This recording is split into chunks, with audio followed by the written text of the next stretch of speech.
Ujuk-ujuk cowok gue sering main ke kosan. Ada momen sampai tetangga gue kumpul di rumah gue gara-gara dia teriak. Gue nggak sanggup sama pernikahan ini. Peringatan, animasi ini dibuat dengan tujuan sharing pengalaman pribadi sang pengirim cerita. Dimohon untuk menghargai cerita tanpa menyudutkan beberapa pihak. Selamat menonton. Hai, kenalin, gue Tasya. Asal gue dari Bangka Belitung.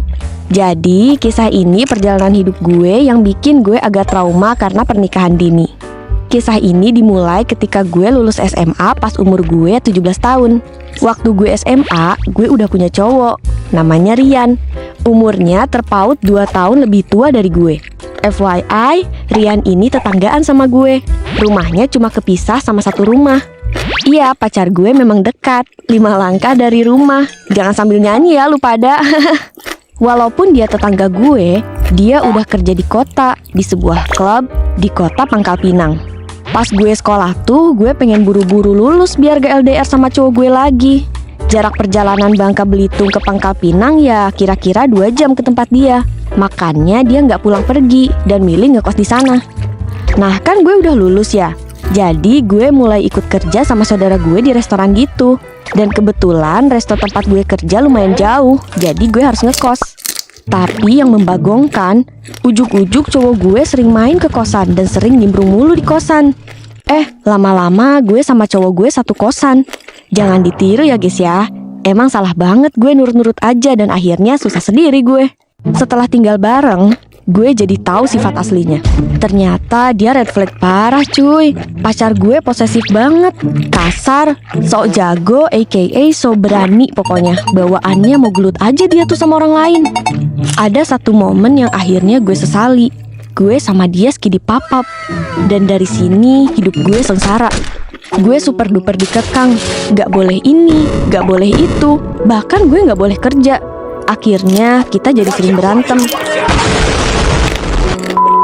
Gue jenuh dan gue pergi diem-diem pas dia kerja dan gak bilang sama dia. Pas pulang ke kos, dia udah nungguin gue dengan muka kecutnya. Gue muak dengan hubungan toksik kayak gini terus-menerus. Akhirnya, ada di satu momen gue ngehubungin mantan gue pas zaman awal SMA. Gue chatan doang sih di situ. Dan lu tahu apa yang terjadi selanjutnya? Gue ketahuan coy. Di situ dia langsung mode ngamuk dan pada saat itu posisinya adik gue kebetulan dititipin ke gue karena waktu itu ibu gue berobat di rumah sakit di kota. Gue taruh adik gue di luar kamar alias di teras kosan. Gue takut adik gue kenapa-napa pas dia ngamuk. Padahal umurnya baru 3 tahun saat itu.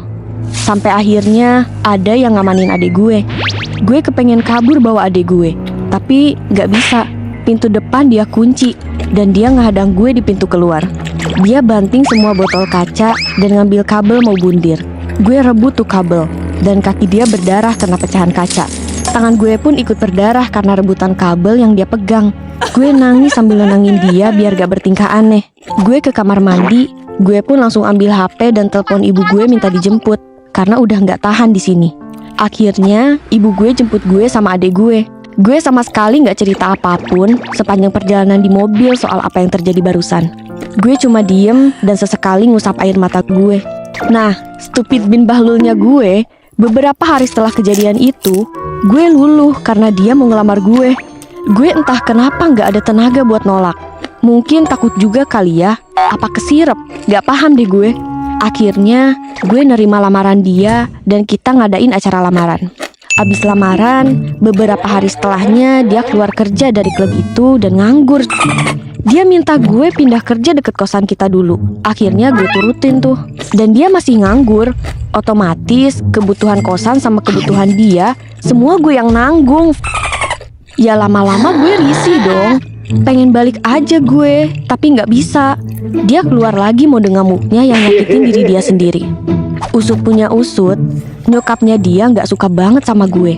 Dengan alasan gue pernah pacaran sama mantan gue yang image-nya lumayan berandal. Gue bisa sampai lamaran sama Rian pun karena Rian yang maksa. Tapi jadi petaka buat gue. Akhirnya setelah drama nganggur dia gak kelar-kelar, dia langsung ngajak gue nikah. Gue bingung dong. Ini kita mau nikah pakai daun pisang apa daun pepaya? Lah orang dia nganggur kan. Mau nikahin gue pakai nafasnya dia apa? Terus dia ngeyakinin gue kalau dia bakal jual motornya buat nikahin gue. Gue makin ragu tuh sama dia, soalnya dia pemalas banget. Masa dia tahan nganggur berbulan-bulan? Hamin 4 menuju pernikahan, gue makin ilfeel banget sama dia. Ya karena udah mau deket ke hari H, tapi dia cuma diem, gak ada inisiatif buat cari kerja atau tambahan. Malah sering main ke rumah gue. Aduh, kan nikah banyak biaya yang dikeluarin ya. Masa dari gue lagi sih? Tiap dia ke rumah gue langsung lari masuk ke kamar dan ngunci diri di kamar. Pokoknya gak mau ada kontak deh sama dia. Tapi balik lagi, nasi udah jadi bubur. Dengan segala keresahan gue sama tingkah Rian, gue bodohnya gak pernah cerita sama ortu gue. Dan posisi gue udah lamaran. Yang gue pikir sih ini ujian sebelum pernikahan. Ortu gue seneng sama dia karena nama dia selalu gue bikin bagus. Udah kayak lagu Bernadia tuh. Sifat baikmu yang orang tahu, itu karanganku. Jelek banget suara gue. Oke, skip. Gue udah gak tahu harus gimana lagi selain terima semua ini. Karena ortu gue juga udah excited abis. Akhirnya pernikahan pun dilaksanakan dengan hikmat. Dan after nikah, jadi bejir banget kehidupan gue. Pas udah nikah, gue dikasih motor, rumah, beserta isinya sama ortu gue. Rumah ini jaraknya gak jauh dari rumah ortu gue dan ortunya Rian. Dan tetap dia masih dalam kondisi nganggurnya itu. Akhirnya om gue ngajak kerja ikut om gue di kebun sawit, which is sama ayah gue juga di sana. Gue gak ngerti, dia jadi makin temperamental. Dikit-dikit dia marah dan selalu nada kasar.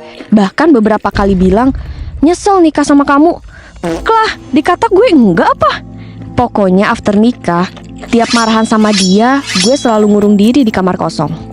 Gue kunci kamar itu karena gue gak mau kena mental sama omongannya. Tiap ngoceh sama gue, selalu minimal 3 jam baru selesai. Pernah juga tengah malam berantem jam 12 sampai jam 3 subuh, anjir. Gue makin hari makin gak nyenyak tidur. 1 bulan awal dia masih mending cuman ngoceh-ngoceh. Di bulan kedua, dia mulai makin-makin. Ada momen sampai tetangga gue kumpul di rumah gue gara-gara dia teriak. Dia marah sama gue cuma karena gue telat pulang ke rumah habis bantuin ibu gue nanam cabai di rumah ortu gue. Dari kejadian ini, dia balik ke rumah ortunya sampai seminggu dia ninggalin gue di rumah sendirian. Dan sedihnya, ternyata dia jelek-jelekin gue di depan ortunya. Nah dari situ ortunya mulai ikut campur masalah rumah tangga gue. Mulai dari masalah kecil, apalagi masalah gede, ortunya Rian selalu ikut campur. Bahkan mereka koar-koar ke tetangga tentang kejelekan gue yang dibuat-buat sama suami laknat itu.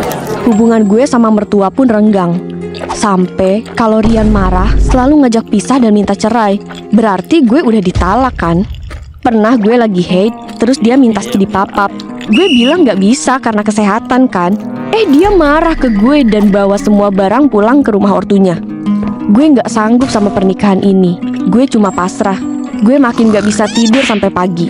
Siangnya dia ke rumah ortu gue. Dia mau ngomongin soal hubungan pernikahan ini. Gue gak tahu. Ya karena gue gak di rumah ortu gue. Akhirnya gue ditelepon.